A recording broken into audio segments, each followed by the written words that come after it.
இன்றைக்கி நம்ம பார்க்க போகிற படத்தோட பேர் பத்மாவத். அதுதான் படத்தோட பேர்.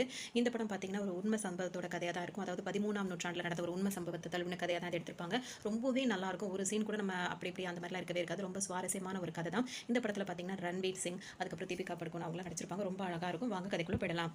இப்போ படத்தோட ஆரம்பத்தில் பார்த்தீங்கன்னா இப்போ டெல்லி சுல்தான் இருக்கார் பார்த்தீங்களா, அவருக்கு கீழே வந்து சிற்றரசர்கள்லாம் இருப்பாங்கல்ல, அந்த மாதிரி அரசர்கள் இருப்பாங்க. அந்த மாதிரி சிற்றரசர்கள் இருக்காங்கல்ல, அதில் ஒரு அரசர் வந்து என்ன பண்ணுறாரு அப்படின்னு சொல்லிட்டு பார்த்தீங்கன்னா, இந்த டெல்லி ஆள்றால அந்த சுல்தானுக்கு எதிராக வந்து கிளர்ச்சி எல்லாம் ஏற்படுத்திட்டு இருக்காரு. எதுக்காக அப்படின்னு சொல்லிட்டு பார்த்தீங்கன்னா, அவரோட ஆட்சியை கலைச்சிட்டு இந்த சிற்றரசராக இருக்க இவர் வந்துட்டு அந்த இடத்துக்கு வரணும் அப்படின்ற மாதிரி இந்த கிளர்ச்சி ஏற்பாடுலாம் பண்ணிட்டு இருக்காரு இந்த அரசர். அப்போ வந்துட்டு பார்த்தீங்கன்னா இது சம்மந்தமாக வந்து அவங்களோட ஆளுங்களெல்லாம் கூட்டிகிட்டு அவர் வந்து ஒரு ஆலோசனை மாதிரி போட்டுட்டு இருக்காரு. இது வந்து பார்த்தீங்கன்னா ஆப்கானிஸ்தானில் வந்து நடந்துட்டு இருக்கு.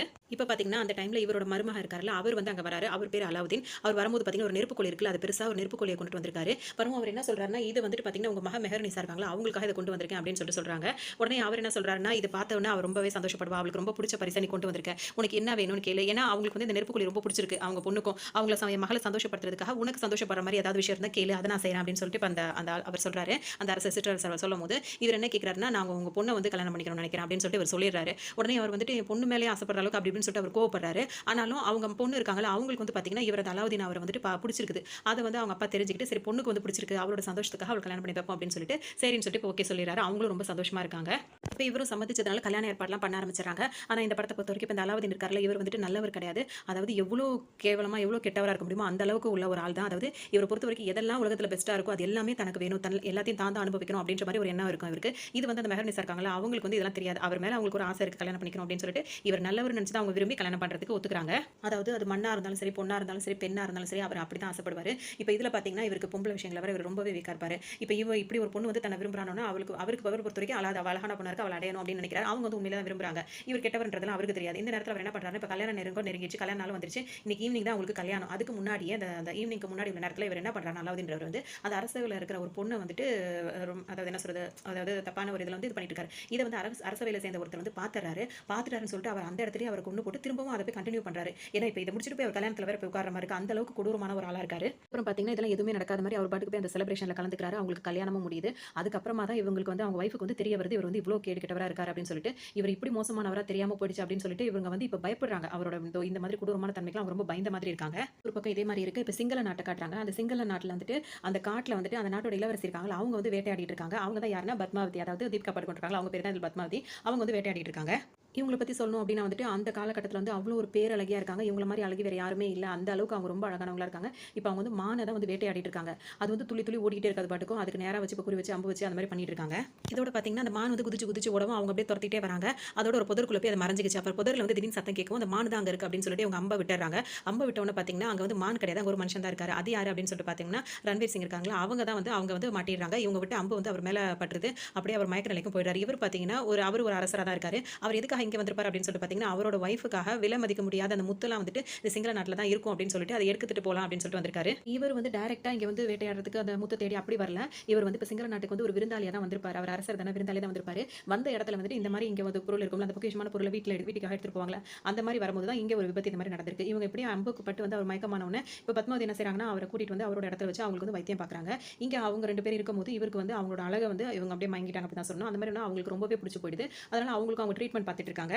இப்போ ஹீரோ என்ன கேட்குறாருன்னா அவங்க கிட்ட வந்துட்டு எனக்கு ஒன்று ரொம்ப பிடிச்சிருக்கு அப்படின்னு சொல்றாரு. உடனே அவங்களுக்கும் வந்து பார்த்தீங்கன்னா ஹீரோவை ரொம்பவே பிடிச்சிருக்கு. இப்போ அவர் என்ன சொல்றாருன்னா, என்ன கல்யாணம் பண்ணிக்கிட்டு என் நாட்டுக்கு இளவரசியா வரியா அப்படின்னு சொல்லிட்டு கேட்குறாரு. இவங்களுக்கும் அவரை பிடிச்சதுனால அவங்க என்ன பண்றாங்கன்னா அவங்க அப்பாவோட ஆசீர்வாதத்தோட இப்போ இவரை கல்யாணம் பண்ணிக்கிட்டு அவரோட நாட்டுக்கு இப்போ வராங்க. இப்போ இங்கே பார்த்தீங்கன்னா அவங்க வராங்கல்ல, அந்த இடத்துல பார்த்தீங்கன்னா எல்லாருமே அவங்க வந்து ரொம்ப கோலாகலமாக வரவேற்கிறாங்க. அவங்க வந்து அந்த நாட்டுக்கு ஒரு இளவரசியாக தான் இவரை ராஜாவை கல்யாணம் பண்ணிட்டதுனால இளவரசியாக தான் அங்கே வராங்க. இப்போ இதே சமயத்தில் பார்த்தீங்கன்னா இங்கே டெல்லியில் வந்து அந்த கிளர்ச்சி செஞ்சுட்டு இருந்தாங்க சின்ன சின்ன சிற்றரசருங்க, அவங்க ஜலாலுதீன் இருக்கார்ல, அவர் என்ன பண்ணுறாரு அப்படின்னு சொல்லிட்டு பார்த்தீங்கன்னா இதே மாதிரி அவர் கிளர்ச்சி செய்கிறாரு. அதே மாதிரி அந்த டெல்லி சுல்தான் இருக்கார்ல, அவரோட பதவியை அவர்கிட்ட வந்து பறிச்சு இவர் இப்போ சுல்தானா மாறிடுறாரு. இவரோட மருமகனாக இருந்தார் பார்த்தீங்களா அலாவுதீன், அவர் பார்த்தீங்கன்னா இப்போ வந்து படைத்தளபதியாகவும் அவர் இருக்காரு. இப்போ அலாவுதீனுக்கு என்ன அப்படின்னு சொல்லிட்டு பார்த்தீங்கன்னா எப்படியாவது இவரோட சீட்டை காலி பண்ணிட்டு அங்கே நம்ம வரணும், அரசராகணும் அப்படின்னு சொல்லிட்டு அவர் ரொம்பவே ஆசைப்பட்டு இருக்காரு. இதே நேரத்தில் பார்த்தீங்கன்னா இப்போ இவங்க எப்படி கிளர்ச்சி செஞ்சு இந்த இதுக்கு வந்தாங்களோ, அது மாதிரி மங்கோலியர்கள்னு சொல்லிட்டு ஒரு டீம் இருப்பாங்கல்ல, அவங்க வந்து இவங்களோட இடத்துக்கு வரதுக்காக ரொம்ப போராடிட்டு இருக்காங்க. அவங்க எல்லாம் வந்து நம்ம ஒரு இடத்துக்கு வந்து கண்ட்ரோல் பண்ணி வச்சாதான் நம்ம வந்து இதில் நிலைச்சிருக்க முடியும் அப்படின்னு சொல்லிட்டு இப்போ சொல்றாங்க. இப்போ ஜலாலுதீன் இருக்கார்ல, அவர் வந்து அதாவது அரசர் வந்து இப்படி சொல்லவும் இப்போ அங்கே உள்ள ஒருத்தர் என்ன சொல்றாங்கன்னா, அங்கே அந்த மங்கோலியர்கள்லாம் வந்து பார்த்தீங்கன்னா பயங்கர கொடூரமானவங்க, அவங்கள்ட்ட படைபலமும் அதிகமாக இருக்கும், அவங்கள்ட்ட நம்ம இப்போ மோத முடியாது அப்படின்ற மாதிரி சொல்றாங்க. உடனே இப்போ அலாவுதீன் என்ன சொல்றாருன்னா, அதெல்லாம் எவ்வளோ பேர் இருந்தாலும் நம்மளால அவங்கள ஜெயிக்க முடியும், நானே அவங்கள நோக்கி போர் செய்ய போறேன் அப்படின்ற மாதிரி அவர் சொல்றாரு. அதே மாதிரி இவர் சொல்லவும் அதை கேட்டோன்னு ஜலாலுதீனுக்கு வந்து இவரோட தன்னம்பிக்கையான பேச்சு வந்து ரொம்பவே பிடிச்சிருக்கு. நான் போய் அந்த மாதிரி போர் செய்ய போறேன்னு சொல்லிட்டு அவர் ஆளுங்களெல்லாம் திரட்டிட்டு அந்த மங்கோலியர்களுக்கு எதிராக போர் செய்கிறாரு. அங்கே பார்த்தீங்கன்னா ரொம்ப ஈஸியாகவே அந்த போரில் வந்துட்டு அவங்க எல்லாரையுமே அவர் வந்து தோக்கடிச்சிடறாரு. அந்த அரசரையும் தோக்கடிச்சு அவங்களோட அந்த ஆட்சியையும் இவர் பிடிச்சிக்கிறாரு. அதில் வந்து ரொம்ப சந்தோஷமாக ஒரு பக்கம் அது நடந்துட்டு இருக்கு. இன்னொரு பக்கம் இங்கே காட்டுறாங்க சித்தூர் இருக்குல்ல, அங்கே வந்து என்ன நடக்குது அப்படின்னு. இப்போ இந்த இளவரசி இருக்காங்களே, இவங்க ஹீரோயின் இளவரசி, அவங்க என்ன பண்ணுறாங்கன்னா இப்போ இங்கே உள்ள அரண்மனையில் எல்லாருக்கிட்டையும் ரொம்ப நல்லா பேசுகிறாங்க. எல்லாருக்குமே அவங்களை ரொம்ப பிடிச்சிருக்கு, அவங்களுக்கும் எல்லாரையும் ரொம்ப பிடிச்சிருக்கு. அதோட இப்போ ராஜா என்ன பண்ணுறாரு அப்படின்னு சொல்லிட்டு பார்த்தீங்கன்னா, அவர் ராஜகுரு இருப்பார்ல, அவர்கிட்ட கூட்டு வராங்க. கூட்டு வந்துட்டு இளவரசி அறிமுகப்படுத்தி வைக்கிறாங்க. இவங்களோட அழகை பார்த்தோன்னே அந்த ராஜகுருக்கே வந்து ஒரு மாதிரி ஆச்சரியமா போயிடுது. அப்படியே அவர் திகைச்சு போய் நின்று பார்த்துட்டு இருக்காரு. அதோட இது முடியுது. அதுக்கப்புறம் அன்றைக்கி நைட்டு பார்த்தீங்கன்னா இவங்க 2 பேர் வந்துட்டு அப்படியே இவங்க வந்து அவரோட வீரத்தை பற்றி அவங்க அப்படியே பெருமையாக பேசுகிறாங்க. அவர் வந்து பார்த்தீங்கன்னா இவங்களோட அழகை பற்றி பெருமையாக பேசிட்டு அப்படியே 2 பேரும் ரொமான்ஸ் பண்ணிட்டு இருக்கும்போது அந்த கதவு கிட்ட வந்து யாரோ நிற்கிற மாதிரி இவங்களுக்கு ஒரு நிழல் தெரியுது, ஒரு உருவம் எதுவும் நிற்கிது அப்படின்னு. அது யாருன்னு தெரியலன்றோம். இவங்களுக்கு 2 பேருக்கும் அதை பார்த்துறாங்க. பார்த்துட்டு ஒரு கத்தி எடுத்துட்டு இப்படி ராஜா அதை வந்து குத்துற மாதிரி போறாரு அந்த கதவு இடுக்கலையே. அப்போ டக்குன்னு அந்த உருவம் வந்து மறைஞ்சு போயிடுது. அப்போ அந்த கத்தியை உருவிட்டு பார்க்கும்போது அந்த கத்தியில வந்து அந்த வால்ல வந்து ரத்தம் இருக்குது. இதை பார்த்தோன்னே கதவு திறந்து பார்க்குறாங்க, அங்கே யாருமே இல்லை. இப்போ பார்த்தீங்கன்னா அங்கே யாருமே இல்லை பார்த்தீங்களா. ஆனால் அந்த கத்தியில் மட்டும் ரத்தக்கரை இருக்குது. ஆனால் அந்த கத்தியில் அந்த ஒரு ஸ்மெல் வரும், சந்தன மாதிரியான ஒரு ஸ்மெல் வருது. இதை பார்த்தா இது யாராக இருக்கும் அப்படின்னும் போது அந்த இளவரசி என்ன சொல்கிறாங்க அப்படின்னா, இது வந்து இந்த சித்தூர்லேயே வந்துட்டு ஒரு ஆள் மட்டும் தான் இந்த மாதிரி யூஸ் பண்ணுவாங்க அப்படின்னு சொல்லி சொன்ன உடனே இப்போ வந்து அரசருக்கு வந்து யாருன்றது தெரியுது. உடனே ஆள் அனுப்பி ராஜகுருவை வந்து கூட்டு வர சொல்கிறாங்க. அவர் வந்து பார்த்தீங்கன்னா எதுவுமே தெரியாத மாதிரி அவர் பாட்டுக்கு புல்லாங்குழல் வச்சிட்டு இருக்காரு. வந்துட்டு அரசர்கிட்ட இந்த நேரத்துக்கு என்ன எதுக்கு கூப்பிட்டீங்க அப்படின்ற மாதிரி அவர் கேட்குறாரு. இப்போ ராஜா என்ன சொல்கிறாருன்னு, ஒரு பெரிய குற்றம் செஞ்ச ஒரு குற்றவாளியை வந்து இன்னைக்கு நைட் நம்ம தண்டிச்சே ஆகணும் அப்படின்னு சொல்கிறாரு. அது யாருன்னா அது நீங்கள் தான் அப்படின்னு சொல்கிறாரு. ஒரு ராஜா ஒரு அணிய தனிமையில் இருக்கும்போது அவங்கள வந்து இந்த மாதிரி மறைஞ்சிருந்து பார்த்தது எவ்வளோ பெரிய குற்றம் அது, அதனால உங்களை எனக்கு தண்டிக்கணும் அப்படின்ற மாதிரி சொல்லவும் இவருக்கு ஒண்ணுமே இந்த குற்றத்தை வந்து இவர் வந்து ஏற்கவே மாட்டார். அப்படியே மறுத்து பேசுறாரு. இவர் இதே மாதிரி மறுத்து பேசும். இப்போ ராஜாக்கு வந்து கோவம் வருது. உடனே அவர் போத்தி இருந்த போர்வை அப்படியே அதை உருவிட்டு பார்க்குறாரு. அவங்க கத்தியால குத்துனாங்களா அந்த வால், அந்த காயம் பட்டு அவருக்கு காயமாயிருக்கு. அதோட மறைச்சிட்டு தான் ஒரு போர்வை போத்திட்டு இருந்தார். உடனே இதை பார்த்தோன்னே ராஜாக்கு வந்து செம்ம கோவமாய் அவர் என்ன சொல்றாருன்னா, நான் வந்துட்டு உங்களை வந்து குருவா நினைச்சு நான் வந்து அவ்வளோ மரியாதை வச்சிருந்தேன், ராஜகுருவா உங்களை நினைச்சிருந்தா நீங்க இவ்வளோ கீழ்த்தரமான செயலை செஞ்சிட்டீங்க அப்படின்னு சொல்லிட்டு அதோட அவர் என்ன சொல்றாருன்னா, நீங்க செஞ்ச தப்புக்கு வந்து உங்க தலையை வெட்டி கொல்லணும் அப்படின்னு தான் எனக்கு தோணுது. ஆனா பிராமணர்களை கொல்லக்கூடாது அப்படின்னு சொல்லிட்டு ஒரு கொள்கையோட இருக்கேன் அப்படின்னு சொல்றாரு. ஒரு கொள்கை எனக்குள்ள இருக்கிறதுனால உங்களை நான் வந்து இப்போ ஜெயிலில் அடைக்கிறேன் அப்படின்னு சொல்லிட்டு அவர் ஜெயிலே அடைச்சிடறாங்க. ஆனா பத்மாவதி என்ன சொல்றாங்க அப்படின்னா, இவ்வளவு கொடூரமான ஒரு ஆள் வந்துட்டு ஜெயிலில் இருக்கக்கூடாது, அவரை நாடு கடத்திருங்க அப்படின்னு சொல்லிட்டு சொல்றாங்க. இதை வந்துட்டு ராஜகுமாரும் வந்துட்டு இளவரசர்கள் அவரும் வந்து இதை ஏற்றுக்கிட்டு அவரை நாடு கடத்திடுறாங்க. ராஜகுருக்கு வந்து பாத்தீங்கன்னா அவ்வளோ கோவம் வருது. அவர் வந்து என்ன சொல்றாரு, இப்போ நான் போறேன், ஆனா ஒட்டுமொத்த இந்த அரசாட்சியும் வந்து ஒரு நாளைக்கு எனக்கு வந்து நான் அடிப்பணியை வைக்க தான் போறேன் அப்படின்னு சொல்லிட்டு பெரிய சபதம் போட்டு அங்கிருந்து ஒரு கோவமா அப்படியே ரொம்ப பழிவாங்குற எண்ணத்தோட அந்த இடத்த விட்டு இப்போ போறாரு. இந்த பக்கத்துல பாத்தீங்கன்னா ஜலாலுதீன் இருக்காருல, அவர் என்ன பண்றாருன்னா அவரோட மருமகனா இருக்காருல அலாவுதீன், அவருக்கு வந்துட்டு கரா அப்படின்னு சொல்லிட்டு ஒரு பகுதி இருக்கு. அந்த பகுதி வந்து அவரோட பொறுப்புல ஒப்படைக்கிறாரு. அதாவது அங்க அவர் ஆட்சி செஞ்சுக்கலாம், அதை பார்த்துக்கலாம், அவர் சிற்றரசர்கள் தானே, அந்த மாதிரி அவர் பொறுப்பு ஒப்படைச்சிருக்காரு. ஆனா இவர் இங்க என்ன பண்றாரு அப்படின்னு சொல்லிட்டு பார்த்தோம்னா, ஜலாலுதீன் இருக்காருல அவருக்கே தெரியாம வேற ஒரு ஊர்ல வந்துட்டு அதை வந்து கொள்ளடிக்கிறாங்க. கொள்ளடிச்சு அந்த உள்ள கஜானா எல்லாத்தையுமே வந்துட்டு இவருக்கு தெரியாமையே வந்துட்டு அவர் ஊர் அவருக்கு கரான்னு சொல்லி கொடுத்தாங்களா அந்த ஊருக்கு எடுத்துட்டு போயிடுறாரு. இது அப்புறமா தான் வந்துட்டு ஜலாலுதீன் அவருக்கு வந்து தெரிய வருது. நாளுக்கு அப்புறம் இந்த விஷயம் வந்து இப்போ ஜலாலுதீன் இருக்காருல அவருக்கு வந்து அந்த சுல்தானுக்கு வந்து தெரிய வருது. தெரிய வரும்போது ரொம்பவே கோபப்படுறாரு. கோபப்பட்டு இருக்கும்போது அவரோட தம்பி இருக்காருல அவரும் அவரோட ஜலாலுதீன் மனைவி இருக்காருல அவங்க 2 பேருமே இப்போ என்ன சொல்றாங்கன்னா, அலாவுதீனோட போக்கே வந்து சரியில்லை, அவரோட நடவடிக்கை எல்லாமே வந்துட்டு உங்க பதவி மேல தான் இருக்கு, அதனால நீங்க அவர் செய்யறதெல்லாம் வந்து கொஞ்சம் கவனமா இருக்கணும், கொஞ்சம் எச்சரிக்கையா இருக்கணும் அப்படின்ற மாதிரி இவங்க 2 பேரும் அவர்கிட்ட சொல்றாங்க. இதெல்லாம் கேட்டுட்டு இருக்க இந்த சுல்தான் இருக்காருல அவருக்கு வந்து என்ன அலாவுதீனை பார்க்கணும் மாதிரி தோணுது, அவர்கிட்ட பேசணும் அப்படின்னு சொல்லிட்டு உடனே அவரை வர வைக்காம இவரே அந்த கரா இருக்கால அந்த பகுதிக்கு வந்து அந்த இடத்துக்கு வந்து இவரா நேரடியாக அங்கே போறாரு. இன்னும் சொல்லணும் அப்படின்னா அலாவுதீனை பொறுத்த வரைக்கும் இப்போ சுல்தானை வந்து இங்கே வர வைக்கணும் அப்படின்றதுக்காக இந்த வேலையை அவர் செஞ்சிருக்காரு அப்படின்னு சொல்லலாம். இப்போ இவர் போட்ட திட்டப்படியே பார்த்தீங்கன்னா ஜலாலுதீன் இவரை பார்க்க நேரடியாகவே இங்கே வந்துட்டார். வந்தவர் இப்போ என்ன கேட்குறாருன்னா, எதுக்காக தேவகிரியை அனுமதி இல்லாமல் கொள்ளடிச்சிட்டு அந்த பொக்கிஷங்கள்லாம் இருக்கும்ல அந்த கஜானாக்கெல்லாம் இங்கே கொண்டு வந்து வச்சிருக்க அப்படின்னு சொல்லிட்டு இப்போ கேட்குறாரு. அதை பார்த்தோன்னே இவர் அலாவுதீன் என்ன சொல்றாருன்னா, இது எல்லாத்தையுமே உங்களுக்கு கொடுக்கறதுக்காக தான் நான் வந்து கொள்ளடிச்சிட்டு வந்தேன் அப்படின்ற மாதிரி அவர்கிட்ட ஒரு போய் சொல்றாரு. பார்த்தீங்கன்னா இவங்க பேசிட்டே இருக்கும்போது அலாவுதீன் கழுத்தில் வந்து ஒரு கல் ஒன்று போட்டிருக்கா, ரொம்ப விலை மதிக்க முடியாதா ஒரு பொக்கிஷ மாதிரி ஒரு கல் இருக்கும்ல, அதை வந்து அந்த ஸ்டோன் வந்து செயினில் கொடுத்த மாதிரி அவர் போட்டிருக்காரு. இதை பார்த்தா ஜலாலுதீன் வந்து இது என்ன அப்படின்னு சொல்லி கேட்கும்போது இது ரொம்ப அரிதான கல், இது அதனால தான் அதை நானே எடுத்துக்கிட்டேன் அப்படின்ற மாதிரி அவர் சொல்றாரு. சுல்தான் என்ன சொல்றாருன்னா, இந்த மாதிரி அற்புதமான கல் வந்து அரிதான கல் வந்து பார்த்தீங்கன்னா எங்க இருக்கணும் அப்படின்னா அது சுல்தானோட கிரீடத்தில் தான் இருக்கணும், இங்கே இருக்கக்கூடாதுன்னு சொல்லிட்டு பேசவே அவர்கிட்ட அந்த கல்லை எடுத்துக்கிறாரு. இதை பார்த்தோம் அலாவுதீனுக்கு பயங்கர கோவம் வருது. அப்படியே கோவத்தை கண்ட்ரோல் பண்ணுற அப்படின்னு நின்றுட்டு இருக்காரு. அப்போ ஜலாலுதீன் என்ன சொல்றாருன்னா, நீ ஒன்றும் கவலைப்படாத அலாவுதீன், நீ இதுக்காக நீ கவலைப்படாத, இது இருக்க வேண்டிய இடத்துல தான் இது இருக்க போகுது, ஆனால் நீ ஒன்றும் கவலைப்பட வேண்டியது கிடையாது, உனக்காக நான் நீ சந்தோஷப்படுற மாதிரி ஒரு பொருள் ஒன்று கொண்டு வந்திருக்கேன் அப்படின்னு சொல்றாரு. அமைதியா அவர் என்னதான் சொல்றாரு அப்படின்னு சொல்லி கேட்டுட்டு இருக்காரு. அப்பதான் ஒரு ஆளை காட்டுறாங்க. அவரை பார்த்தீங்கன்னா ஃபுல்லா அவர் வந்து மேல இருந்து கீழே வரைக்கும் ஒரு வெள்ளை துணியை போத்தி மூடி கொண்டு வந்திருக்காங்க.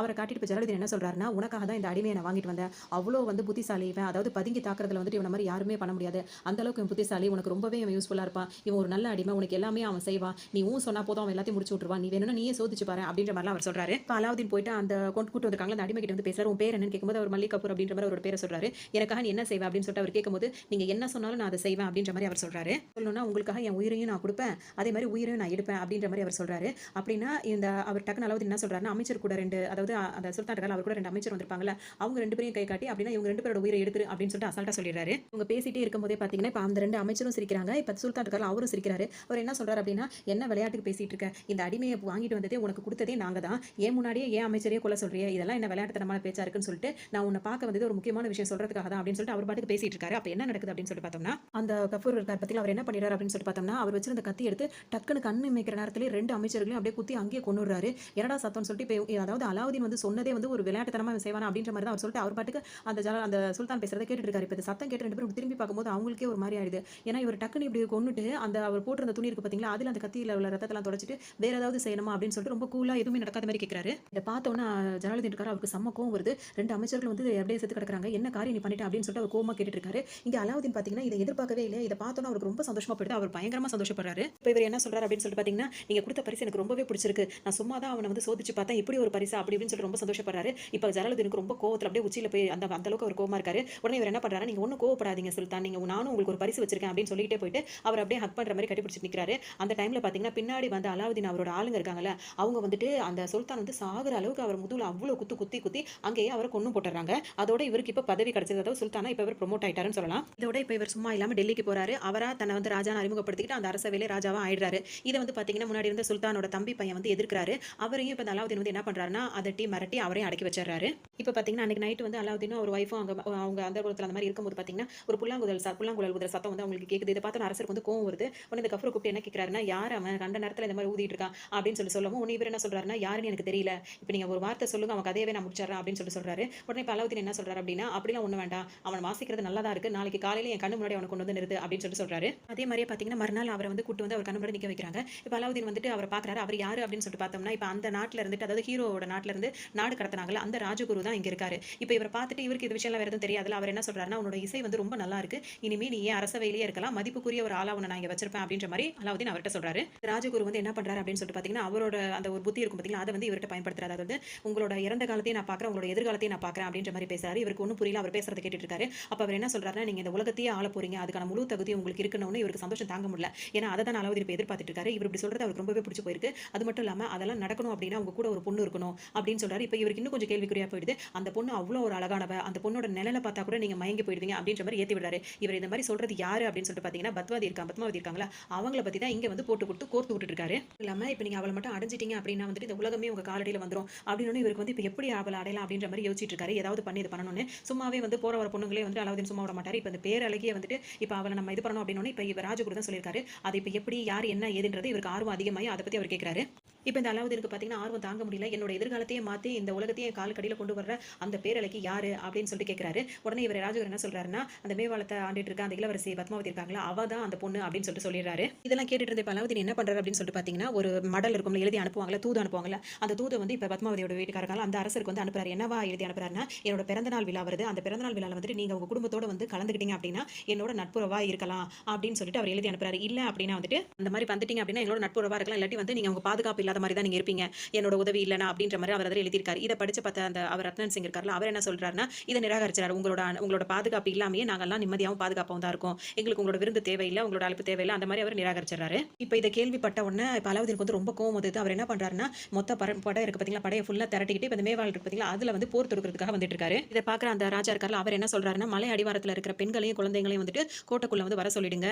அப்புறம் பக்கத்தில் உள்ள அரசர்கள்லாம் இருக்காங்களா, சின்ன சின்ன அரசர்கள், அவங்களை வந்துட்டு நம்மளுக்கு போர் செய்யறதுக்காக அவங்களை வந்து உதவிக்கு கூப்பிடுங்க. அது மட்டும் இல்லாமல் நம்ம படைகளையும் வந்து எல்லாத்தையும் வந்து தயாரா இருக்க சொல்லுங்க அந்த போருக்கு அப்படின்னு சொல்லிட்டு அந்த ஆணை பிறப்பிப்பாங்களா அந்த மாதிரி சொல்றாரு. படை வீரர்கள் எல்லாருமே வந்து தயாராயிடுறாங்க.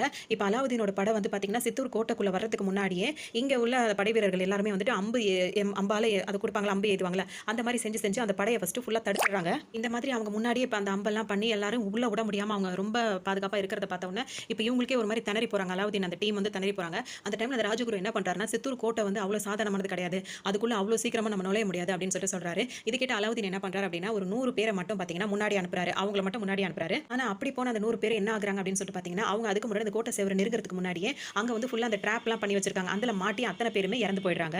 இப்போ இதை பார்த்து அலாவுதீனுக்கு வந்து ஒரு விஷயம் மட்டும் நல்லா புரியுது. அந்த கோட்டை கிட்ட நெருங்குறதும் அந்த செவர் கிட்ட நெருங்குறதும் அதை தாண்டி உள்ள போறதும் வந்து சாதாரண விஷயம் இல்ல அப்படின்றது இப்போ நல்லா தெரிஞ்சிருச்சு. இப்போ அதனால அவர் என்ன பண்றாருன்னா, அவங்க இருக்கிற இடத்துக்கே வந்து பாத்தீங்கன்னா ஒரு 1000 கூடாரம் கிட்ட அப்படியே அமைச்சிடுறாங்க. அங்கேயே அமைச்சு அவ்வளோ வீரர்களை திரட்டி அங்கேயே கூடாரம் போட்டு தங்கிடுறாங்க.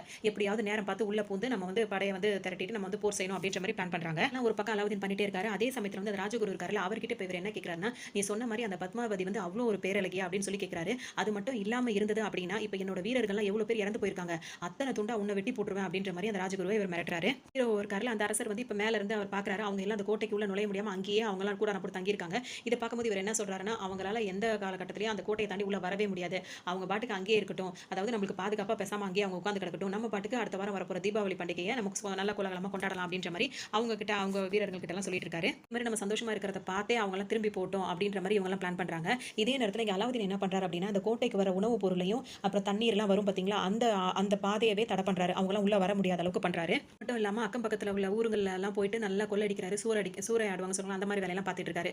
அது மட்டும் இல்லாம அங்க உள்ள சிற்றரசர்கள் இருப்பாங்களா, அவங்க எல்லாம் யாருமே நீங்க உங்களுக்கு உதவி செய்யக்கூடாது அப்படின்ற மாதிரி ஓலையும் அனுப்பி விட்டுறாரு. இந்த உணவு தண்ணீர்லாம் உள்ள போகல அப்படின்னா வந்துட்டு எப்படி இருந்தாலும் அவங்க எல்லாம் வெளியே வந்துதானே ஆகணும் அப்படின்ற மாதிரி அலாவுதீன் பிளான் பண்றாரு. இதே மாதிரி 2 மாசம் ஓடி போயிடுது. ஆனா போரே இல்லாததுனால அந்த கூடாரத்திலே தங்கிட்டு அவங்க இருக்கிறதுல அவங்க எல்லாம் வந்து அமைதி இழந்துடுறாங்க. அந்த அலாவுதீனோட அந்த போர் வீரர்கள்லாம் வந்து அமைதி இழந்து அவங்களும் ஒரு மாதிரி ஆயிடுறாங்க. இவங்க எல்லாம் இந்த அளவுக்கு சோர்ந்து போயிட்டாங்களே, இவங்களை உற்சாகப்படுத்தணும்னு சொல்லிட்டு அலாவுதீன் என்ன பண்றாரு அப்படின்னு சொல்லி பாத்தீங்கன்னா, அவங்களுக்குள்ளேயே மல்யுத்த போட்டிலாம் வைக்கிறாரு. அதுல அவரும் கலந்துக்கிறாரு, நிறைய பேர் அடிச்சு போடுறாரு. இதுல அவங்க ஒரு மாதிரியா அந்த ஒரு என்டர்டைன்மெண்ட் மாதிரி பண்ணிட்டு இருக்காங்க. இதே சமயத்துல இவர் அனுப்பின ஓலைனால எந்த சிற்றரசர்களும் வந்துட்டு இப்ப இந்த ஹீரோவோட அரச டீமுக்கு வந்து ஹெல்ப் பண்ண முடியாத அளவுக்கு அவங்களும் ஓகேன்னு சொல்லிட்டு அவங்களும் அதே மாதிரி இருந்துறாங்க. இப்ப ரத்தன் சிங் என்ன பண்றாரு அப்படின்னு சொல்லிட்டு பார்த்தோம் அப்படின்னா, மேல இருந்துட்டு இந்த கோட்டைக்கு மேல இருந்துட்டு அந்த நெருப்பு அம்பு இருக்கும் பாத்தீங்களா, அதை வந்து விடுறாங்க. அந்த நெருப்பு அம்பு போடும்போது என்ன ஆகுது அப்படின்னு சொல்லிட்டு பாத்தீங்கன்னா, அங்க கூடாரம்லாம் இருக்கு பாத்தீங்களா, அவங்க அமைச்சிட்டு உட்காந்துருக்காங்க. அந்த கூடாரங்களை வந்து நெருப்பு பத்தி எரிய ஆரம்பிச்சிருது. வெயில் அதிகமா இருக்கிறதுனால கூடாரமும் இல்லாததுனால அந்த வீரர்களால அந்த வெப்பத்தை தாங்க முடியாம அவங்களும் ரொம்ப கஷ்டப்படுறாங்க. இப்ப இதை பார்த்துட்டு அலாவுதீன் என்ன பண்றாருன்னா, இந்த மாதிரி போனா வேலையாகாது, வேற மாதிரி தான் அதாவது யோசிக்கணும்னு சொல்லிட்டு இப்ப அந்த கஃபூர் இருக்காருல, அவர்கிட்ட ஒரு ஓலை அனுப்புறாரு. அது என்னவா அவர் எழுதி அனுப்புறாரு அப்படின்னு சொல்லிட்டு பாத்தீங்கன்னா, எங்க ஊர்ல இந்த மாதிரி ஹோலி பண்டிகை எல்லாம் கொண்டாடுறதுனால இப்ப நாங்க அங்க போக வேண்டிய வேலை இருக்கு. அதனால நான் என் படையை கூட்டிக்கிட்டு எல்லாரும் நாங்க அங்க போறதா இருக்கும். போறதுக்கு முன்னாடி நான் மட்டும் அதாவது உங்க மாளிகைக்கு விருந்தாளியா வர விருப்பப்படுறேன் அப்படின்னு சொல்லிட்டு அந்த இதை வந்து அனுப்புறாரு. இப்ப இதை படிச்சு பார்த்த ரத்தன் சிங் வந்து பாத்தீங்கன்னா, சரி விருந்தாளியா அவர் மட்டும் தானே வரேன்னு சொல்றாரு, அதனால விருந்தாளிக்கு வந்து மதிப்பு கொடுப்பாங்கல்ல, அதனால சரின்னு சொல்லிட்டு அவரும் ஓகே சொல்லிடுறாரு. இதனால அலாவுதீன் என்ன பண்றாருன்னா, அவரோட படைகளை ஃபுல்லா ஊருக்கு அனுப்பி விட்டுட்டு அவர் மட்டும் இப்ப இங்க வந்து கோட்டைக்குள்ள விருந்தாளியா வராரு. அதே மாதிரி இப்ப அலாவுதீன் இங்க வராரு. அவங்க விருந்தெல்லாம் முடிச்சதுக்கு அப்புறம் 2 பேரும் வந்து பேசிட்டு இருக்காங்க. அப்ப அலாவுதீன் வந்துட்டு ரத்தன் சிங் கிட்ட என்ன சொல்றாருன்னா, எனக்கு வந்துட்டு உங்க ராணியை வந்து அறிமுகப்படுத்தி வைங்க அப்படின்னு சொல்றாரு. இதை கேட்ட ரத்தன் சிங் அவருக்கு வந்து பயங்கர கோவம் வருது. அதெல்லாம் முடியவே முடியாது அப்படின்னு சொல்லிட்டு அவர் கோவப்பட்டு அதை மறுத்துறாரு. இப்ப இவர் வந்து என்ன சொல்றாரு, அலாவுதீன் என்ன சொல்றாரு, நீங்க இந்த மாதிரி மறுக்கிறதுனால நமக்குள்ள பகை அதிகமாகும் அப்படின்னு சொல்லிட்டு சொல்றாங்க. அது மட்டும் கிடையாம நம்ம கிட்ட வந்து போரும் வர வாய்ப்பு இருக்கு அப்படின்னு சொல்றாரு. ஆனா இங்க பத்மாவதி என்ன முடிவு எடுக்கிறாங்கன்னா, இப்ப நம்ம முகத்தை காட்டுறதுனால ஒரு போர் வந்து தவிர்க்கப்படும் அப்படின்னா அதை செய்யறது ஒன்றும் தப்பு இல்லையா அப்படின்ற மாதிரி அவங்க நினைக்கிறாங்க. இந்த மாதிரி சொல்லவும் ஆனா ரத்வன் சிங் இருக்காரு, அவருக்கு வந்து இது சுத்தமா இதுல உடன்பாடும் இல்ல, விருப்பமும் இல்ல. சரி ஒரு போரை தவிர்க்கதான் அப்படின்னு சொல்றாங்க சொல்லிட்டு அவரும் இதுக்கு சம்மதிக்கிறாரு. அந்த நேரத்துல இவங்க என்ன ஐடியா பண்றாங்க அப்படின்னு சொல்லிட்டு பாத்தீங்கன்னா, இப்ப தூரமா அலாவுதீன் நிக்கிறாரு, அதுக்கு ரொம்ப தூரத்துல வந்துட்டு ராணி வந்து நிக்கிறாங்க. அவங்க நிக்கிற இடத்துல வந்துட்டு ஒரு கண்ணாடி ஒன்று வைக்கிறாங்க, ஒரு திரை ஒன்று இருக்கு. அவங்களோட பிம்பம் வந்து அந்த கண்ணாடியில பட்டு அந்த திரையில வந்து தெரியுது அப்படின்னு அந்த மாதிரி வந்து காட்டுறாங்க ராணியை. ஆனா அவர் தூரத்துல நிக்கிறதுனால சரியா வந்து அவர் ராணியை வந்து பார்க்க முடியல. கொஞ்ச நேரத்துல ஒரு சில வினாடிகள்லயே அந்த திரையும் வந்து மூடி விட்டுறாங்க. ஆனா இப்ப அலாவுதீனால பாத்தீங்கன்னா ராணியோட முகத்தை வந்து சுத்தமா பார்க்க முடியல. அவருக்கு சரியாவும் தெரியல. அவருக்கு ரொம்ப ஏமாற்றமா போயிருது, கோவமும் ஆயிடுறாரு. ஆனா இதை சாதுரியமா தான் இதை பண்ணணும்னு சொல்லிட்டு அவர் என்ன பண்றாருன்னா, நீங்க எனக்கு விருந்து கொடுத்தது போலவே நானும் உங்களுக்கு விருந்து கொடுக்கணும்னு நினைக்கிறேன். நாளைக்கு வந்து என்னோட கூடாரத்துக்குள்ள உங்களுக்காக நான் விருந்து ஏற்பாடு பண்ணிருப்பேன், நீங்க அவசியம் வரணும் அப்படின்னு சொல்லிட்டு சொல்றாரு. இந்த அழைப்பை வந்து இப்ப ரத்வன் சிங் இருக்காருல, அவர் வந்து ஏத்துக்கிறாரு. சரி போல வரேன்னு சொல்லிடுறாரு. ஆனா இப்ப ராணி இருக்காங்கல்ல, அவங்க பத்மாவதி அவங்க என்ன சொல்றாங்கன்னா, இது வந்து வேண்டாம், நீங்க போக வேணாம் அப்படின்னு சொல்லிட்டு தடுக்கிறாங்க. அதுக்கு ராஜா என்ன சொல்றாருன்னா, அலாவுதீன் வந்துட்டு இவ்வளவு பெரிய படைகளை வந்துட்டு யாருமே இல்லாம தனியால நம்ம கோட்டைக்குள்ள வந்துட்டு போயிட்டான். ஆனா நம்ம வந்து போகல அப்படின்னா நாளைக்கு வந்து பயந்துகிட்டு நான் போகாத மாதிரி வரலாறு வந்து பேசும், அது தேவையா, அதனால நான் போய் தான் ஆகணும் அப்படின்ற மாதிரி சொல்றாங்க. ராணியால இப்போ ஒண்ணுமே செய்ய முடியல, சரின்னு சொல்லிட்டு அவங்களும் ஒத்துக்கிறாங்க. இதே நேரத்துல வந்து ரத்தன் சிங் என்ன பண்றாரு அப்படின்னு சொல்லிட்டு பாத்தீங்கன்னா, அலாவுதீனை நம்பிட்டு அவர் இப்ப தனியா வந்தார்ல, இவரும் தனியா போற மாதிரி போறாரு. அதே நேரத்துல இப்ப விருந்துக்கு போகும்போது வந்துட்டு எந்த ஆயுதங்களையும் அவர் எடுத்துட்டு போல, கூட யாரையும் கூட்டிட்டும் போகல, விருந்துக்கு தானே போறோம் அப்படின்ற மாதிரி போறாரு. ஏன்னா அவரை பொறுத்த வரைக்கும் என்னன்னா, விருந்தாளியா வந்தவங்களும் அவர் அதிகமா கண்ணியப்படுத்தவர், மரியாதை நடத்துறவர். அதே மாதிரி தான் அவர் நினைச்ச அந்த விருந்து அவர் கலந்துக்க போறாரு. சிங் இருக்காருல, அவரை பொறுத்த வரைக்கும் சொல்லணும் அப்படின்னா, விருந்தாளிகளை வந்து ரொம்ப மரியாதை கொடுக்குறது, அவங்களுக்கு வந்துட்டு ஒரு பாதுகாப்பு அதிகமா கொடுக்குறது அப்படின்ற கொள்கை அவர் வச்சிருப்பாரு. அதனால தான் இப்ப அலாவுதீன் வந்து கேட்டவொன்னு அவர் ஒத்துக்கிட்டாரு. அதே சமயத்தில் அவர் அந்த பாதுகாப்போட அவர் தனியாவே அவர் நல்லபடியா அவர் வெளியவும் போயிட்டாரு. ஆனா அலாவுதீனை பொறுத்த வரைக்கும் அப்படி கிடையாது. அவர் நினைச்சதை அடையணும் அப்படின்றதுக்காக அவர் என்ன வேணா செய்யற ஒரு மட்டமான ஒரு ஆளா தான் இருப்பாரு. இப்ப பாத்தீங்கன்னா இதெல்லாம் தெரியாம இவர் பாட்டுக்கு அவர் கூப்பிட்டாருன்னு சொல்லிட்டு இந்த கூடாரத்துக்குள்ள வந்துடுறாரு. வந்தவொடனே இவர் என்ன பண்றாருன்னா, அவருக்கே தெரியாம சில ஆளுங்களை வந்து மறைச்சு வச்சிருந்திருக்காரு. அவர் உள்ள வந்தவொடனே அவங்க என்ன பண்றாங்கன்னா, இப்ப ராஜாவை கடத்திடுறாங்க. அவங்க கடத்திட்டு இப்ப அவங்க இருக்கிற இடத்துக்கு வந்து கடத்திட்டு அதாவது சிறப்பிடிச்சு கூட்டு போயிடுறாங்க. இங்க பாத்தீங்கன்னா ராஜா போய் ரொம்ப நேரம் ஆகுது, இன்னும் திரும்பவே இல்லையா அப்படின்னு சொல்லிட்டு ரொம்ப நேரம் வெயிட் பண்ணி பார்த்துட்டு தளபதி என்ன பண்றாருன்னா, அந்த கூடாரத்துக்குள்ள போய் பாக்குறாரு. அங்க ராஜாவும் இல்ல, யாருமே இல்ல. இந்த இவர் இருக்கார்ல ராஜகுரு, அவர் மட்டும் தான் இங்க நின்னுட்டு இருக்காரு. அவர் என்ன சொல்றாரு அப்படின்னு சொல்லிட்டு பார்த்தீங்கன்னா, உங்க ராஜா உங்களுக்கு கிடைக்கணும் அப்படின்னா பத்மாவதி தனியா வந்து டெல்லிக்கு வரணும். அப்பதான் உங்க ராஜா உங்களுக்கு கிடைப்பாரு அப்படின்னு சொல்லிடுறாரு. இந்த விஷயம் பார்த்தீங்கன்னா பெரிய இஷ்யூ ஆகுது. இப்ப ராஜாவையே கடத்திட்டாங்க அப்படின்ற மாதிரி பெரிய ஒரு இதாகுது. இப்ப ராஜாவோட முதல் மனைவி இருக்காங்கல்ல, ஹீரோட முதல் மனைவி, அவங்க வந்துட்டு இப்ப வந்து பத்மாவதி மேல வந்து கோவப்படுறாங்க. உங்களால தான் இதெல்லாம் நடந்துச்சு. நீங்க மட்டும் ராஜகுரு வந்து நாடு கடத்தாம இருந்திருந்தீங்க அப்படின்னா இன்னைக்கு இந்த மாதிரி நடந்திருக்குமா? சித்தூர் வந்து இவ்வளவு பெரிய ஆபத்துல மாட்டிருக்குமா? நம்ம சுல்தான் தான் இந்த மாதிரி போய் சிறப்படிக்கப்பட்டிருப்பாரா? அப்படி இப்படின்னு சொல்லிட்டு இவங்க மேல ரொம்பவே கோவப்படுறாங்க. இதுக்கு எல்லாமே காரணம் நீங்க தான். ராஜா வந்து இங்க வரணும்னா நீங்க அங்க போய் தான் ஆகணும் அப்படின்ற மாதிரி அவங்க கோவமா இப்ப ராணி கிட்ட பேசிடுறாங்க. இப்ப எல்லாருக்குமே ஒரு மாதிரி சங்கடமா போயிருது. ஏன்னா இப்ப இவங்க வந்து பத்மாவதி எல்லாருக்குமே பிடிச்சிருக்குது. அவங்க எல்லாரும் வந்துட்டு அதெல்லாம் போக வேணாம், அவங்க எல்லாம் ரொம்ப மோசமானவங்க அப்படின்ற மாதிரி தடுக்கிறாங்க. ஆனா இவங்க வந்து கண்டிஷனரா அந்த இளவரசரோட முதல் மனைவி வந்து நீ போய் தான் ஆகணும், அப்பதான் அவர் உயிரோட வர முடியும் அப்படின்ற மாதிரி கோவமா பேசுறாங்க. என்னதான் ராஜாவோட முதல் மனைவி இந்த மாதிரி சொன்னாலும் அரண்மனையில இருக்க மத்த யாருக்குமே வந்து பத்மாவதி அங்க அனுப்புறதுக்கு அவங்களுக்கு விருப்பம் இல்ல. இதெல்லாம் கேட்டுட்டு பொறுமையா அந்த பத்மாவதி இப்ப என்ன சொல்றாங்கன்னா, நான் போறேன், டெல்லிக்கு வந்து நான் போற தயாராயிட்டேன் அப்படின்ற மாதிரி சொல்றாங்க. அதே சமயத்துல ராஜாவை மீட்டு வரதுக்காக ஒரு பிளானும் அவங்க பண்றாங்க. அது சம்பந்தமா வந்து அந்த டெல்லி அலாவுதீன் இருக்காருல்ல, அவருக்கு வந்துட்டு ஒரு ஓலையும் அனுப்புறாங்க. இப்போ அந்த ஓலையில் என்னென்ன எழுதியிருக்காங்க அப்படின்னா பாயிண்டா எழுதியிருக்காங்க. அதை வந்து ராஜகுரு இருக்காரு, அவர் வந்து அலாவுதீன் இருக்காரு, அவருக்கு வந்து அதை படிச்சு காட்டிட்டு இருக்காரு. ஃபர்ஸ்ட் பாயிண்டா என்ன எழுதியிருக்காங்கன்னா, ராஜாவுக்காக வந்து பத்மாவதி வந்து டெல்லி வர சம்மதிக்கிறாங்க அப்படின்றத ஃபர்ஸ்ட் அவங்க எழுதிறாங்க. பாயிண்ட் படிச்ச உடனே வந்துட்டு அந்த ராஜகுருக்கு வந்து ரொம்ப சந்தோஷமாயி இப்போ அலாவுதீன் கிட்ட என்ன சொல்றாருன்னா, வாழ்த்துக்கள் சுல்தான், உங்க ஆசை வந்து இப்போ நிறைவேற போகுது அப்படி இப்படின்னு ரொம்ப ரொம்ப சந்தோஷப்பட்டு இருக்காரு. உடனே இப்போ இவர் என்ன சொல்றாருன்னா, சரி சரி மேல படிங்க அப்படின்னு சொல்றாரு. அடுத்ததான் அவர் படிக்க ஆரம்பிக்கிறாரு. இப்போ அரசி வந்து இதுக்கெல்லாம் வந்து ஒரு சில நிபந்தனைகள் இருக்கு அப்படின்னு சொல்லிட்டு நிபந்தனைகள் என்னென்ன அப்படின்றத எழுதுறாங்க. இப்போ அரசி வரும்போது பார்த்தீங்கன்னா அவங்க தனியாக வர மாட்டாங்க, 800 பணிப்பெண்களோட தான் வருவாங்க அப்படின்றதும் சொல்றாங்க. அந்த 800 பணிப்பெண்கள் இருக்காங்க, அவங்க எல்லாருமே பெண்கள் தங்க வைக்கப்படுற இடத்துல தான் அவங்க எல்லாம் தங்கணும், அவங்க கூட தான் நானும் தங்குவேன் அப்படின்ற மாதிரி எழுதியிருக்காங்க. அதுக்கு கீழே என்ன எழுதியிருக்காங்கன்னா, நான் டெல்லி வந்த உடனே வந்துட்டு ராஜகுமார ரத்னன் சிங் இருக்கார்ல, அவரை தான் ஃபர்ஸ்ட் பார்ப்பேன், அதை பார்த்ததுக்கு அப்புறமா தான் நான் வந்து அலாவுதீன் அந்த சுல்தான் இருக்கார்ல அவரை நான் பார்ப்பேன் அப்படின்ற மாதிரி எழுதியிருக்காங்க. படிச்சு முடிச்சாங்க. படிச்சு முடிச்சு இன்னும் கடைசியா ஒரே ஒரு நிபந்தனை மட்டும் தான் இருக்கு. அதை இது எல்லாத்தையும் இது வரைக்கும் படிச்சது வரைக்கும் அலாவுதீனுக்கு இது எல்லாத்துக்கும் ஓகே தான் அப்படின்ற அவர் ஓகே சொல்லிடுறாரு. கடைசி நிபந்தனையை வந்து அவர் வாய் விட்டு படிக்கிறதுக்கு முன்னாடி மனசுக்குள்ளே அதை சும்மா படிப்பாங்களே சத்தம் இல்லாம படிக்கும் போதே இது வந்து கடைசி நிபந்தனை ஏதோ ஒன்று எழுதியிருக்காங்க, இதுக்கு வாய்ப்பே இல்லை அப்படின்ற மாதிரி அவர் சொல்றாரு. அது என்ன அப்படின்றத படிங்க அப்படின்னு சொல்லிட்டு அலாவுதீன் அவர் சொல்றாரு. இப்போ அலாவுதீன் என்ன சொல்றாரு, அப்படி என்னதான் பத்மாவதி கேட்கறாங்க அப்படின்னு சொல்லிட்டு அவர் கேட்கறாரு. அதுக்கு அந்த ராஜகுரு படிக்கிறாரு. அதாவது ராஜகுரு என்னுடைய தலை அப்படின்னு சொல்லிட்டு, அதாவது ராஜகுருவோட பேரை போட்டு அவரோட தலை மட்டும் இப்போ இங்க பத்மாவதிக்கு வந்து அவங்களுக்கு வரணும், அவங்களுக்கு அந்த தலை அவங்க வந்தாதான் இங்க இருந்தே நாங்க கிளம்புவோம் அப்படின்ற மாதிரி அவங்க எழுதி வச்சிருக்காங்க. இதை பார்த்துட்டு இதெல்லாம் நடக்குமா அப்படின்ற மாதிரி அவர் சிரிச்சிட்டு இருக்காரு. அங்க உள்ள எல்லாருமே சிரிக்கிறாங்க.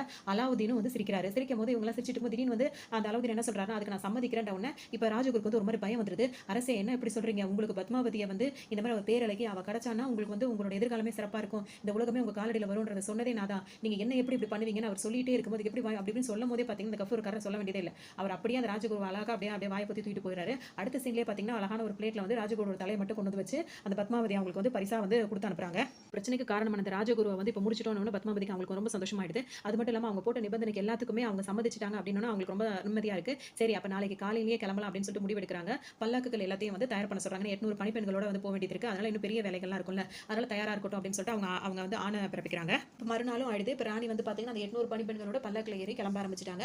இப்போ இங்க வந்து அலாவுதீன் வந்து அரசவையில் சுல்தானா இருக்காருல்ல, அதுக்கு முன்னாடி ஜலாலுதீனோட தம்பி பையனுக்கு வந்து இவர் மேல வந்து பயங்கர கோவம் இருக்கு. ஏன்னா இவர் தான் அவர் கொன்னாரு அப்படின்ற மாதிரி ஆல்ரெடி அவருக்கு அவர் மேல கோவம் இருக்கு. அலாவுதீனுக்கு வந்து இவர் தன்னை வெறுக்கிறாரு, தமிழ்ல ரொம்ப கோவமா இருக்காருன்றது நல்லா தெரியுது. இவர் என்ன பண்ணிடுறாரு அப்படின்னு சொல்லிட்டு பார்த்தீங்கன்னா, அரசவை முன்னாடியே வந்துட்டு அந்த ஜலாலுதீனோட தம்பி பையன் இருக்காருல்ல அவரை வந்துட்டு கோல அப்படின்னு சொல்லிட்டு பேசுறாரு. அது மட்டும் இல்லாம அது எல்லாரும் முன்னாடி அசிங்கப்படுத்துறாரு அவரை. இதனால இவருக்கு வந்து அவர் மேல ரொம்ப கோவம் வந்து இன்னைக்கு நைட்டே வந்து அலாவுதீனை எப்படியாவது கொன்னு விடணும் அப்படின்ற முடிவுக்கே அவர் வந்துடுறாரு. பார்த்தீங்கன்னா அலாவுதீன் இதை பத்தி அவருக்கு எதுவும் பெருசா தெரியல. அவர் என்ன பண்ணிட்டு இருக்காரு அப்படின்னு சொல்லிட்டு பார்த்தீங்கன்னா, பத்மாவதி காலையில விடிஞ்சா அவங்க வந்து இப்போ டெல்லியில இருந்து இருப்பாங்க அப்படின்னு சொல்லிட்டு அவருக்கு ரொம்ப சந்தோஷம் தாங்க முடியல. அதனால அவர் எல்லாரோடையும் சேர்ந்து ஆட்டம் பாட்டம் அப்படியே கொண்டாட்டம் பண்ணிட்டு இருக்காரு. இந்த நேரத்தை பயன்படுத்தின இவர் என்ன பண்றாரு, அதாவது ஜலாலுதீனோட தம்பி பையன் என்ன பண்றாருன்னா, மறைஞ்சிருந்து சில அம்புகள் மூலமா அவரை வந்து தாக்குறாங்க.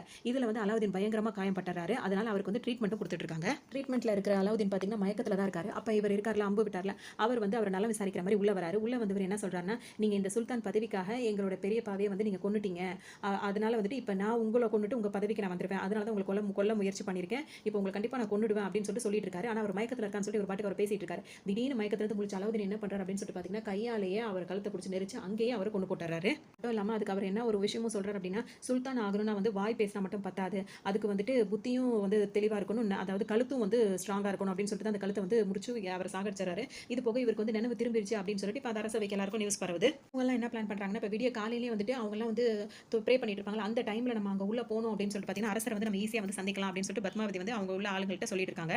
ஆனா இப்ப விடியறதுக்கு முன்னாடி அவங்க வந்துட்டாங்க. ஆனா உள்ள வராம அவங்க வெயிட் பண்றாங்க. விடிஞ்சதுக்கு அப்புறமா அந்த பிரேயர் டைம்ல உள்ள போலாம்னு சொல்லிட்டு அந்த கோட்டைக்கு முன்னாடியே வந்து கூட அமைச்சு அங்க தங்கிட்டு இருக்காங்க. இங்க பாத்தீங்கன்னா அவருக்கு என்னதான் ஒரு கொஞ்சம் தேறி வந்தாலும் அவரால் சரியா நடக்க கூட முடியாம இருக்காரு அலாவுதீன். இப்ப அலாவுதீனால நடக்கவும் முடியல, வரவும் முடியல அப்படின்றதுனால இப்ப ராணியை வந்து வரவேற்கிறதுக்கு அவரால் போக முடியல. இப்ப இவர் அலாவுதீனோட வைஃப் மெஹர்நிசா இருக்காங்க, அவங்க என்ன சொல்றாங்கன்னா, நீ உங்களால இது முடியாததுனால நானே நேர்ல போறேன், அவங்களை கூட்டு வந்து நானே பாதுகாப்பா தங்க வைக்கிறேன் அப்படின்ற மாதிரி சொல்றாங்க. அவங்க மனைவி சொன்னதுக்கு வந்துட்டு இப்ப அலாவுதீன் வந்து சம்மதிக்கிறாரு. சரின்னு சொல்லிட்டு இப்ப என்ன பண்றாங்கன்னா, எல்லாருமே வந்துட்டு அவங்க பிரேயர் பண்ற டைம்ல வந்து கரெக்டா இப்ப ஊருக்குள்ள வராங்க.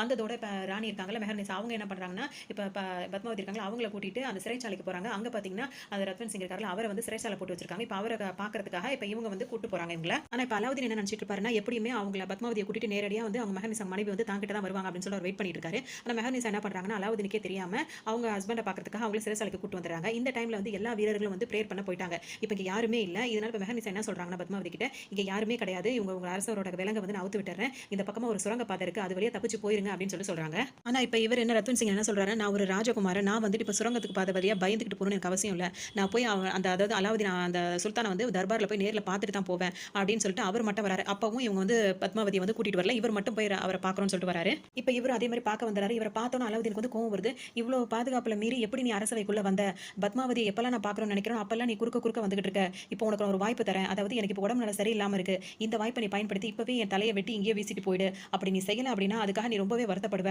அப்படின்னு சொல்றாரு. உடனே இதான் ஏன்னா அதாவது தந்திரமானவங்கள்ட்ட தந்திரமான விஷயங்கள் செய்யலாம், புத்திசாலியா இருக்கவங்கள்ட்ட புத்திசாலியா அதை செய்யலாம், அப்படித்தானே நம்ம இருக்கணும். ஆனா இப்போ இவர் என்ன சொல்றாரு அப்படின்னு சொல்லிட்டு பார்த்தீங்கன்னா நான் காயம்பட்ட சிங்கத்துக்கிட்ட வந்து போர் செய்யறது கிடையாது அப்படின்ற மாதிரி வசனங்கள் பேசுறாரு. இது தேவையான்ற மாதிரி தானே இருக்கும். அது மாதிரி சொல்லிட்டு டயலாக அவர் என்ன சொல்றாரு அப்படின்னு சொல்லிட்டு பார்த்தீங்கன்னா நான் வந்து காயம்பட்டவங்களையோ இல்லை ஆயுதம் இல்லாமல் இருக்காங்கல்ல அவங்க கூட நான் போர் செய்யறது கிடையாது, நான் சண்டை போடுறது கிடையாது அப்படின்னு சொல்லிட்டு அவர் சொல்றாரு. உடனே அலாவுதீன் என்ன சொல்றாருன்னா ரொம்ப நல்லவனா இருக்க நீ, அதனால தான் நீங்க அழிய போறீங்க அப்படின்ற மாதிரி அவர் சொல்றாரு. ரத்வன் சிங் என்ன சொல்றாருன்னா நீ குணமானதுக்கு அப்புறமா உன போர்க்களத்துல நான் பாத்துக்கிறேன், அன்னைக்கு யார் ஜெயிக்கலாம் அப்படின்றத பாத்துக்கலாம், இப்போ உன் கண்ணு முன்னாடியே நான் பத்மாவதியை கூட்டிட்டு நான் போறேன் அப்படின்னு சொல்லிட்டு அவர்கிட்ட சொல்லிட்டு இப்போ அங்கிருந்து அவர் கிளம்பிடுறாரு. இப்போ அதே மாதிரி ராஜாவும் வந்துட்டு பத்மாவதியை கூட்டிட்டு அங்கிருந்து கிளம்புறாங்க. இப்போ படை வீரர்களை அங்க வர சொன்னா அவங்க என்ன சொல்றாங்கன்னா நீங்க போங்க அரசே, நாங்க வந்துட்டு இங்க உள்ள வீரர்கள் உங்களை பின் தொடர்ந்து வராம இருக்கிறதுக்காக நாங்க வந்து பாதுகாவலுக்காக இங்கே நாங்க இருக்கோம் அப்படின்னு சொல்லிட்டு அவங்களா சொல்றாங்க. இப்பதான் நம்மளுக்கு தெரிய வருது அந்த 800 பணிப்பெண்கள் இருக்காங்க, அவங்க வந்து பணிப்பெண்கள் கிடையாது, அவங்க எல்லாமே போர் வீரர்கள் தான். இது எல்லாமே பத்மாவதி அவங்களோட பிளான் தான். இவங்க எல்லாமே அதாவது பெண்கள் வேஷம் மாதிரி போட்டு வந்திருக்காங்க. இப்போ இந்த இவங்க எல்லாம் வந்ததெல்லாம் பெண்கள் கிடையாது, எல்லாமே போர் வீரர்கள். தெரிஞ்ச உடனே இப்போ இந்த நாட்டு வீரர்கள் இருக்காங்க, அவங்களுக்கும் இவங்களுக்கு இப்போ பயங்கரமான சண்டை வருது, போர் நடக்குது. அந்த இதுல பாத்தீங்கன்னா நிறைய பேர் வந்து உயிரிழக்கிறாங்க. இந்த அலாவுதீனோட படைகள் இருக்காங்க பாத்தீங்களா, அவங்க வந்து எண்ணிக்கையில் அதிகமா இருக்கிறதுனால இங்க இருந்து ரத்வன் சிங் அந்த படைகள் வந்து 800 பேர் தான் வந்திருக்காங்க, அவங்க வந்து சமாளிக்க முடியல. இருந்தாலும் அவங்க முடிஞ்ச வரைக்கும் அவங்க போராடுறாங்க. ஆனா எல்லாரையுமே வந்து ஒரு கட்டத்துல ரெண்டு பக்கமும் எல்லாரும் இறந்துட்டே இருக்கும்போது பாத்தீங்கன்னா ஒரு கட்டத்துல லாஸ்டா இங்க ரத்வன் சிங் படம் இருக்கு பார்த்தீங்கன்னா அது ஃபுல்லாகவே அங்கே முடிஞ்சு போயிடுது. இதனால வந்துட்டு பார்த்தீங்கன்னா இங்கே வந்து அலாவுதீனுக்கு வந்து இந்த விஷயம்லாம் தெரிய வருது. அவங்கள காப்பாற்றி அவங்கள அந்த இதில் வந்து வெளியே தப்பிக்க விட்டது வந்து பார்த்தீங்க அப்படின்னா வந்து அவங்க மனைவி தான் அப்படின்னு சொல்லிட்டு அலாவுதீனுக்கு தெரிய வருது. அதனால அவர் கோவமா என்ன பண்ணுறாரு அப்படின்னு சொல்லிட்டு பார்த்தீங்கன்னா அவர் மெஹர்னிசா இருக்காங்க அவங்கள வந்து சிறைப்பிடிக்க சொல்லிடுறாரு. இங்கே ராஜாவும் ராணியும் வந்து அந்த கோட்டைக்குள்ள வராங்க. இப்போ அந்த மக்கள் வந்து ரொம்ப சந்தோஷப்படுறாங்க. அந்த கோட்டையில் உள்ளவங்க வந்துட்டு பத்மாவதி வந்து ரொம்பவே பாராட்டுறாங்க. ராஜாவை காப்பாற்றணும் அப்படின்றதுக்காக ரொம்ப புத்திசாலித்தனமாக பிளான் பண்ணி இப்படி போய் ராஜாவை கூட்டு வந்ததுக்காக எல்லாருமே ரொம்ப சந்தோஷப்படுறாங்க. இந்த இதில் வந்துட்டு இப்போ ராஜா வந்து வந்துட்டாரு. ஆனால் தளபதி அப்புறம் அந்த சேனாதிபதி அவங்களாம் இருக்காங்களா அவங்களாம் வந்து இப்போ அங்கே போர் செய்யணுன்றதுக்காக அங்கெல்லாம் அவங்க இறந்து போயிட்டாங்கன்ற செய்தி உங்களுக்கு வருது. அதனால அவங்களுக்கு மரியாதை செலுத்தும் விதத்துல வந்து அவங்களுக்கு அஞ்சலி செலுத்துற மாதிரி அந்த வேலைகளும் அவங்க இப்ப எல்லாமே செய்றாங்க. கொஞ்ச நாள் போகுது. இப்ப அலாவுதீனுக்கு வந்து உடல்நல முழுசா தேறிடுது. இப்ப அவர் என்ன பண்றாருன்னா பெரிய ஒரு படையை திரட்டி திரும்பவும் வந்துட்டு ரத்வன் சிங் அந்த இடம் அவர் அந்த அரசவை இருக்காங்க பாத்தீங்களா அங்க வந்துட்டு வந்து போர் தொடுத்துட்டு வராரு. அது மட்டும் இல்லாம பத்மாவதிக்கு ஒரு மடல் இருக்கும் பாத்தீங்களா அது மாதிரி ஒன்னு ஓலை அனுப்புறாரு. அதுல என்ன பண்றாருன்னா ஒன்னு என் ஆசையை நிறைவேற்று, இல்ல அப்படின்னா என்னோட போர் செய்யறதுக்கு தயாராயிருங்க அப்படின்ற மாதிரி ஓலை அனுப்பிடுறாரு. கேட்ட ரத்வன் சிங் இருக்காரு அவர் வந்து போருக்கு தயாராயிடுறாரு. ஆனா பதில் எதுவுமே அவங்களுக்கு சொல்லல. பதில் எதுவும் வராததுனால அலாவுதீன் அவங்க படையில என்ன பண்ணுதுன்னா போருக்கு வந்து ரெடி ஆயிடுறாங்க. அவங்க வந்து பெரிய நெருப்பு கற்கள்லாம் இருக்கும் பாத்தீங்களா அதெல்லாம் அப்படியே கொஞ்சம் கொஞ்சமா விட்டு அந்த கோட்டை செவர் ரொம்ப ரொம்ப பலமா இருந்தது பாத்தீங்களா அதெல்லாம் கொஞ்சம் கொஞ்சமா உடைச்சிட்டே வராங்க. இப்போ இங்க பாத்தீங்கன்னா ரத்வன் சிங் வந்து போருக்கு படையை திரட்டிட்டு வந்துட்டாரா இது அலாவுதீன் அவரும் பார்த்துட்டாரு. கோட்டையை தாண்டி வந்துறாங்க. வந்தோடனே ரத்வன் சிங் என்ன சொல்றாருன்னா இந்த சண்டை வந்து எனக்கும் அலாவுதீனுக்கும் மட்டும் தான் நடக்கணும், படை வீரர்கள் இதில் தலையிட வேண்டாம் அப்படின்னு சொல்றாரு. அலாவுதீன் வந்து பயங்கரமா சந்தோஷப்படுறாரு. தனியாவே சண்டைக்கு வரலாம் அப்படின்னு சொல்லிட்டு வராரு. இவங்க ரெண்டு பேரும் கத்தி கேடை அதெல்லாம் வச்சுட்டு மாறி சண்டை போட்டுட்டு அதாவது அடிச்சுக்கிறாங்க. ஈக்குவலா தான் ரெண்டு பேருமே 20 அதனால ரெண்டு பேருமே ஈக்குவலாவே சண்டை போட்டுக்கிறாங்க. ஒரு கட்டத்துல வந்து பாத்தீங்கன்னா ரத்வன் சிங் வந்து ஜெயிக்கிற மாதிரி போறாரு. இதை பார்த்து அலாவுதீன் அவங்க தந்திரக்காரங்க தானே அவங்க என்ன பண்றாங்க அப்படின்னு சொல்லிட்டு பார்த்தோம்னா அந்த கஃபூர் என்ன பண்றாருன்னா ராஜாவுக்கு தெரியாம பின் பக்கமா இருந்து அம்புகளை அவர் ராஜா மேல அதை குறி வைக்கிறாங்க. இதை பார்த்து அந்த படை வீரர்கள் சில பேர் என்ன சொல்றாங்கன்னா இதாவது படைக்கு வந்து இது வந்து ஒரு தவறான விஷயம், அதாவது போர்ல வந்துட்டு இப்படிதான் இருக்கணும் அப்படின்ற சட்டத்திட்டங்கள் இருக்கு, சட்டத்துக்கு புறம்பான விஷயம் இது அப்படின்னு சொல்றாங்க. அதுக்கு அந்த கஃபூர் என்ன இவரை உதைக்கணும். இவர் என்ன சொல்றாருன்னா ராஜா ஜெயிக்கணும் அப்படின்னா என்ன வேணா செய்யலாம் அப்படின்னு சொல்லிட்டு அந்த அம்புகளை ஏந்திட்டு இருக்காரு. தெரியாம இவங்க ரெண்டு பேரும் சீரியஸா சண்டை போட்டுட்டு இருக்காங்க. கொஞ்ச நேரத்துல அலாவுதீன் பாத்தீங்கன்னா அவரோட கத்தி கேடை எல்லாமே கீழே வந்துட்டு ஒரு நில தடுமாறி தோத்து போற நிலைமைக்கு வந்துடுறாரு. இதை பார்த்துக்கிட்டு இருந்த அந்த கஃபூர் என்ன பண்றாருன்னா அவங்களும் அவரோட ஆளுங்களை சேர்ந்து அம்புங்களை வந்துட்டு அது ரத்வன் சிங் இருக்காரு அவரோட முதுகுல வந்து நிறைய அம்புங்களை விட்டுறாங்க. அங்கேயே ரத்வன் சிங் வந்து அப்படியே காயமாகி அப்படியே இறந்தும் போயிடுறாரு. சார் இறந்துட்டாரு அப்படின்ற செய்தி ரெண்டு படைகளுக்கும் தெரிய வரும்போது ரெண்டு படைக்கும் கோவம் வந்து படைகளுக்குள்ள சண்டை போட்டுக்கிறாங்க. அதோட அந்த படைகள் வந்து பாத்தீங்கன்னா அரசரையும் இந்த மாதிரி ஆக்கிட்டு அந்த படை வீரர்களையும் வந்துட்டு நல்ல கொலையை செஞ்சிடறாங்க. இந்த நியூஸ் வந்து பாத்தீங்கன்னா இப்ப பத்மாவதிக்கு அவங்களுக்கு தெரிய வருது அரசர் இறந்துட்டாரு அப்படின்றவங்க அவங்க ரொம்ப கலங்கி போயிடுறாங்க. இப்ப அடுத்ததான் அவங்க அந்த வீரர்கள் என்ன பண்ணுவாங்கன்னா இப்ப கோட்டைக்குள்ள நுழைஞ்சிருவாங்க. நுழைஞ்சது மட்டும் இல்லாம இங்க உள்ள பெண்களை வந்துட்டு பாத்தீங்கன்னா அவங்களை அடிமையாக்கி அவங்களை சித்திரவதை பண்றது அவங்களோட வேலையா இருக்கும். இது அவங்களுக்கு புரிஞ்சிருது. இப்ப இதுக்கு என்ன பண்ணலாம் அப்படின்னு சொல்லிட்டு அவங்க எல்லாம் யோசிக்கிறாங்க. இப்போ இதுக்கு பத்மாவதி என்ன சொல்றாங்க அப்படின்னு சொல்லிட்டு பார்த்தீங்கன்னா, போர்ல அந்த படையில அவங்க வேணா தந்திரமா வேணா ஜெயிச்சிருக்கலாம். ஆனா அவங்களோட எண்ணம் வந்து நிறைவேறவே கூடாது. அவங்க இது எதுக்காக அவங்க வந்து இந்த மாதிரி நம்மள பார்க்கணும், நம்மள அடையணும், இந்த மாதிரி நம்மள சித்திரவதை பண்ணணும்னு அவங்க நினைக்கிறாங்கன்னா, அந்த எண்ணம் நிறைவேறக்கூடாது. அதுக்காக நம்ம எல்லாம் இப்போ என்ன பண்ணலாம் அப்படின்னு சொல்லிட்டு பார்த்தீங்கன்னா, எல்லாரும் நெருப்புல இறங்கிடலாம் அப்படின்ற மாதிரி முடிவு பண்றாங்க. அத வந்து அங்க உள்ள பெண்கள் கிட்ட எல்லாத்தையுமே அவங்க பத்மாவதி அவங்க சொல்றாங்க. இப்போ நம்ம நெருப்புல இறங்குறதுனால நம்மளோட உடம்பு வந்து சாம்பலா போனாலும் நம்மளோட கண்ணியம், நம்மளோட சுயமரியாதை, நம்மளோட பாரம்பரியம் இதெல்லாம் வந்து காப்பாற்றப்படும் அப்படின்னு சொல்லிட்டு அவங்க சொல்றாங்க. அங்க உள்ள பெண்களுக்கு வந்து இதுதான் சரின்னு அவங்க சொல்றத அவங்க எல்லாருமே ஏத்துக்கிறாங்க. இதுக்காக இப்போ எல்லாரும் என்ன பண்ணுறாங்க அப்படின்னு சொல்லிட்டு பார்த்தீங்கன்னா, கோட்டையோட செவுரு இருக்குது பார்த்தீங்களா, அந்த கதவை வந்து மூடிடுறாங்க. அதோட மையப்பகுதின்னு இருக்கும் பார்த்தீங்களா, அந்த நடுவில் வந்து பார்த்தீங்கன்னா நிறைய நெருப்பு மூட்டுறாங்க. எல்லா பெண்களும் அதுக்குள்ளே இறங்கணும் அப்படின்றதுக்காக அந்த வேலை பண்ணுறாங்க. ஏன்னா போர்லேயே இந்த மாதிரி தந்திரமா ஜெயிச்சிட்டு இப்போ அலாவுதீன் அவரோட படைகள் வந்துட்டு கோட்டைக்குள்ளே போய் பார்க்குறாங்க. அங்கே கதவு மூடி இருக்கிறத பார்த்தா அந்த கதவை வந்து உடச்சிட்டு உள்ள வராங்க. உள்ள வரும்போது பார்த்தீங்கன்னா நிறைய பெண்கள், ஆயிரக்கணக்கான பெண்கள் வந்து தீக்குளிக்க ஏற்பாடு பண்ணிட்டு இருக்காங்கன்றத அவர் பார்த்துறாரு. அது மட்டும் இல்லாமல் அவர் உள்ள வரும்போது பார்த்தீங்கன்னா நூற்றுக்கணக்கான பெண்கள் என்ன பண்ணுறாங்கன்னா, அவர் மேலே நெருப்பை விட்டு எரிஞ்சு அவர் வந்து தடுத்துட்டு இருக்காங்க.